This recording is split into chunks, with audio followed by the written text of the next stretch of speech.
Mana menghitungnya ya?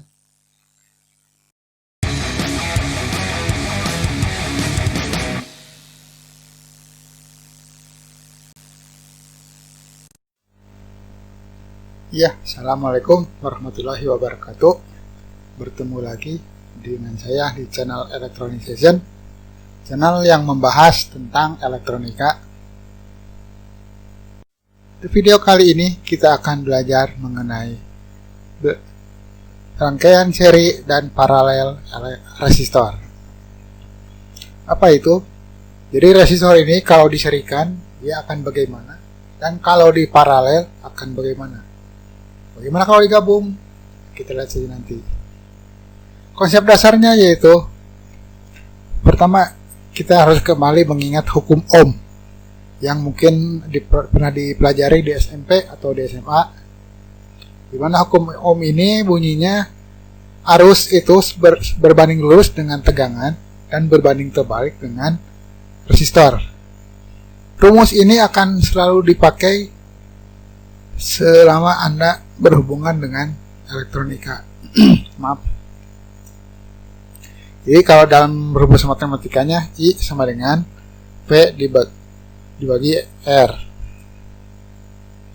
atau V sama dengan R kali I, yaitu pentingnya dibolak-balik aljabar saja. Dimana V adalah tegangan, I adalah arus, dan R adalah tekanan. Nah, sekarang misalkan ada kasus jika ada sebuah baterai bertegangan 12 volt disambung dengan resistor 600 ohm. Pasti pertanyaannya di berapa arusnya? Nah, sekarang bagaimana bentuk kalau ini kan biasanya soal dalam hitungan. Nah, sekarang bagaimana dalam diimplementasikan dalam elektronika, dalam rangkaian elektronikanya. Maka rangkaian elektronikanya akan seperti ini. Pertama ada baterainya, kedua ada resistor. Nah, resistor ini dia tidak mempunyai kutub, tidak mempunyai kutub. Jadi A atau B sama saja, bolak-balik itu sama saja. Kalau belum hafal tentang resistor, bisa lihat video saya yang sebelumnya mengenai tentang resistor. Tinggal sambung saja dari tegangan baterai positif ke resistor, negatifnya ke resistor. Nah, gimana ngitung arusnya? Ya, tinggal pakai saja rumus yang tadi. Dimana V dibagi R sama dengan arus. V-nya 12, R-nya 600, tinggal hitung aja, dapat 0,02 ampere alias 20 mA. Nah, sekarang kita kalau dalam elektronika di sebelah mana titik ukurnya? Karena kan kita kan nanti akan praktek di lapangan, langsung ke alat, bukan hanya hitung-hitungan di atas kertas. Nah, untuk rangkaian elektronika, kalau kita akan mengukur arus itu kita membutuhkan alat yang namanya ampermeter. Nah, ampermeter ini dia harus selalu diserikan dengan resistor. Kita lepas saja sambungan kabel dari positif baterai ke resistor, pasangkan arus ampermeter untuk mengukur arus. Sementara untuk yang voltmeter, dia akan selalu dipasang paralel dengan beban atau yang akan diukur, tegangannya akan diukur.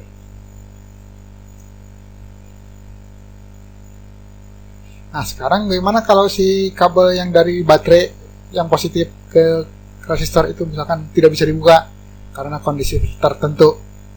Kita pindahin aja ke kabel negatifnya.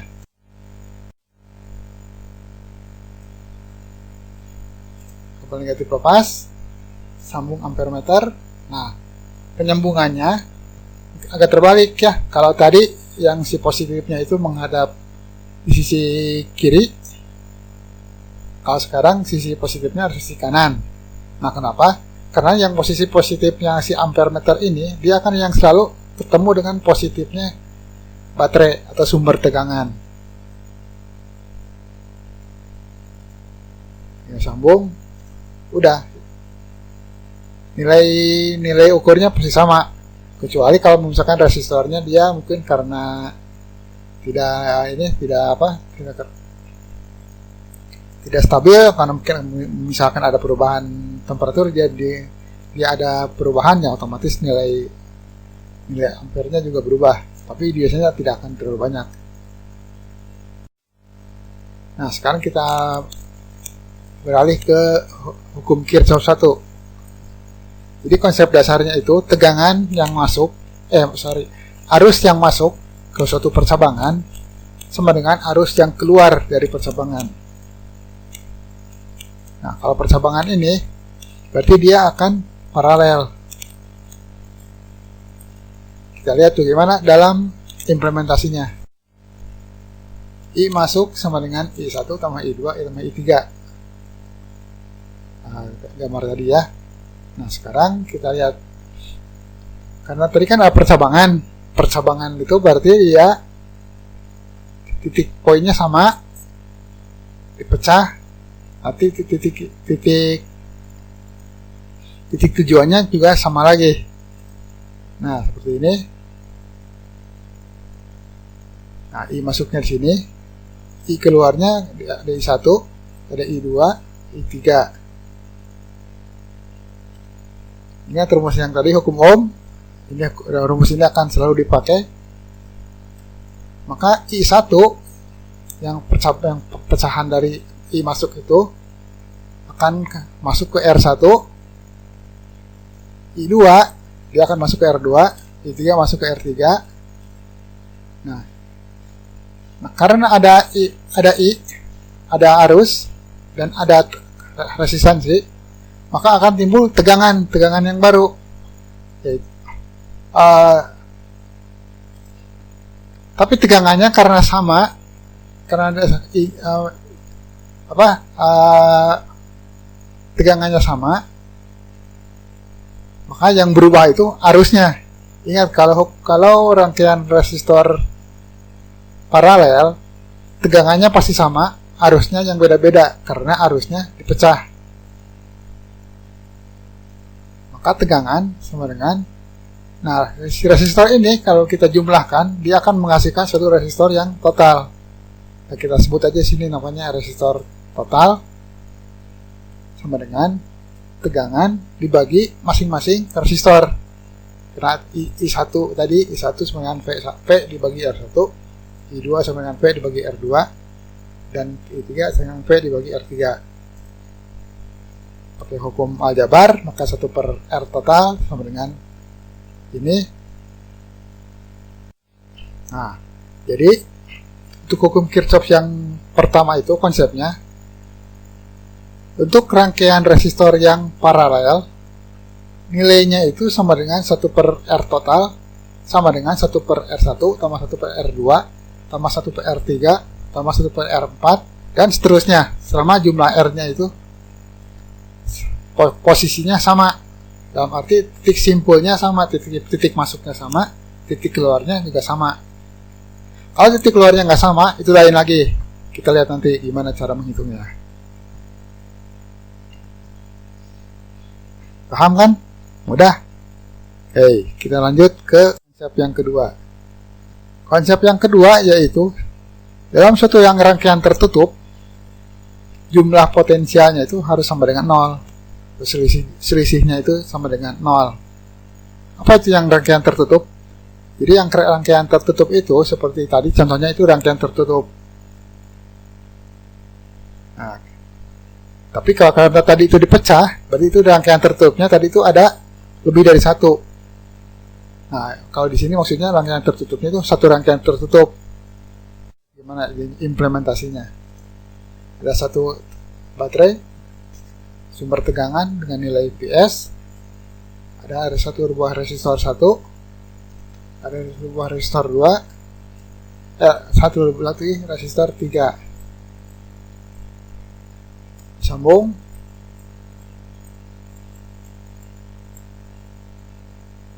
maka akan timbul satu arus. Nah, arusnya di sini, arus masuk ini dia tidak terpecah, beda dengan yang tadi, yang paralel.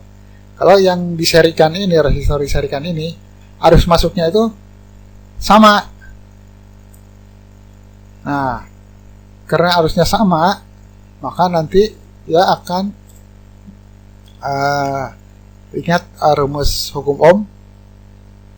Nah, maka akan timbul suatu tegangan yang berbeda karena R-nya berbeda. Arusnya sama, R-nya berbeda, otomatis tegangannya juga berbeda.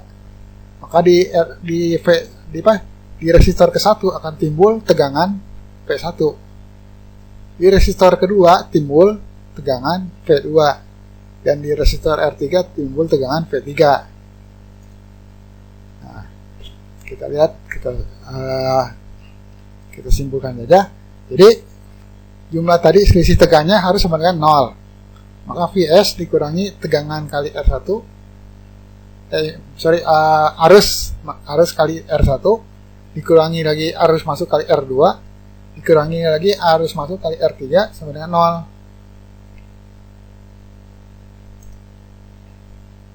Maka Vs dibagi I-nya kan sama semua, ini hukum aljabar, I-nya sama semua.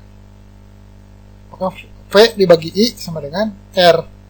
Berarti R totalnya sama dengan R1 dibagi R2 dibagi R3. Jadi konsep dasar untuk hukum Kirchhoff 2 itu untuk rangkaian resistor yang diserikan, jumlah totalnya yaitu R, jumlah dari penjumlahan R1 tambah R2 tambah R3, R4, R5 sampai R yang ada di situ selama titiknya itu dari ujung awal sampai ke ujung akhirnya. Berarti kan maksudnya, jadi titik awalnya kan dari baterai masuk ke R1, R2, nanti misalkan ada R3, R4, R5, R6, R7, R8 terus sampai R99 misalkan. Nah, baru dari R99 masuk ke baterai lagi. Nah, berarti menghitungnya itu R total sama dengan R1 tambah R2 sampai R99. Nah, sekarang kita coba dengan satu rangkaian yang mungkin perpaduan dari yang diseri dan paralel. Yang jadi pertanyaan, berapa arus yang keluar dari baterai? Sekarang gimana cara menghitungnya? Nah, pertama rangkaian tersebut adalah harus disederhanakan dulu. Apa itu disederhanakan? Jadi si R-nya itu dikurangi. Kalau begini kan dia kita kan masih bingung gimana ininya menghitungnya. Nah, lihat di sini R2, R3 dan R4 itu seri. Tadi kan kita udah belajar. Yang diserikan itu tinggal dijumlahkan saja R2 tambah R3 tambah R4. Berarti 100 tambah 400 tambah 100 dengan 600. Ganti intinya resistornya jadi 600. Nah, sekarang kita lihat. Sekarang hanya ada dua resistor, posisinya paralel. Resistor paralel itu tinggal hitung 1 per R totalnya 1 per 600 tambah 1 per 600. Kalau karena nilainya sama, berarti ini tinggal bagi 2 aja. Berarti nilainya 300 ohm. Nah, berapa arusnya? Rumus hukum Ohm. I sama dengan tegangan dibagi R. Tegangannya 12, I-nya 300, berarti 12 dibagi 300 sama dengan 400 miliampere, 40 miliampere atau 0,04. Mudah kan? Kalau mudah, kita lihat kasus yang baru. Nah, seperti ini. Ini lebih banyak lagi. Nah, tinggal kita pakai cara yang tadi. R1 dengan R2 itu seri 100 sama 100 di 200. R4 sama R5 juga seri. 100 sama 100 200. Gantikan. Yang tadi yang bawahnya juga sama, tinggal diserikan. 100 sama 100 sama 100 300. Ini 200 sama 200 diparalelkan jadi 100. Nah, tinggal 2. Itu seri 200 sama 300 400. Ya, tinggal satu resistor ya yang pengganti yang tadi. Jadi yang tadi 100 tambah 300 jadi 400. Tinggal hitung arusnya, jadi 12 dibagi 400 sama dengan 0,03 ampere alias 30 miliampere. Maka tegangan di R sama dengan, tadi kan R-nya itu sama semua 100 ohm. Nah sekarang karena udah tadi I-nya udah dapat, I-nya di R itu sama dengan I yang di ujung 100 mili 100 mili 30 mili ampere.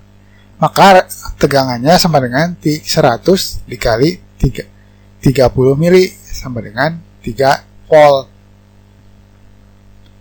Kebayang nggak? Jadi tegangan yang di ujung sana itu, tadi yang tegangan di antara resistornya itu kan nilai resistornya 100 ohm. Nah, tegangannya itu tadi I-nya itu kan dia si resistornya itu dia saat hampir dekat dengan baterai, berarti dia bukan di percabangan, berarti dia di loop utama, maka dapatnya I-nya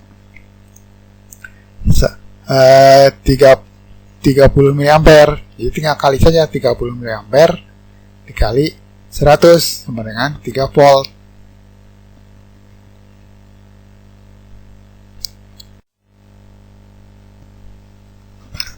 Pusing?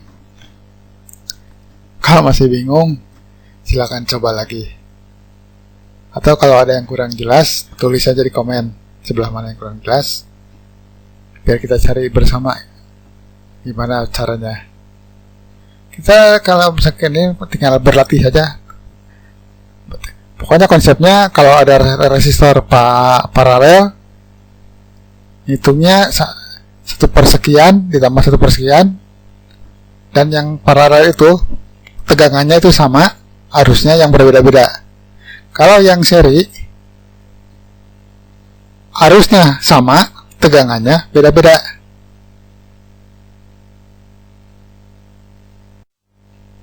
Ya, terima kasih sudah menonton sejauh ini. Kalau ada yang masih kurang jelas, silahkan tanyakan di komen. Kalau Anda merasa video ini berguna, silakan like, share ke teman-teman. Kalau misalkan merasa tidak berguna atau ada yang kesalahan, silakan dislike, tidak apa-apa. Silakan komen juga apa yang salahnya atau di mana kekurangannya. Kita carikan, kita diskusikan di media komentar. Terima kasih. Sampai ketemu di video berikutnya. Wassalam.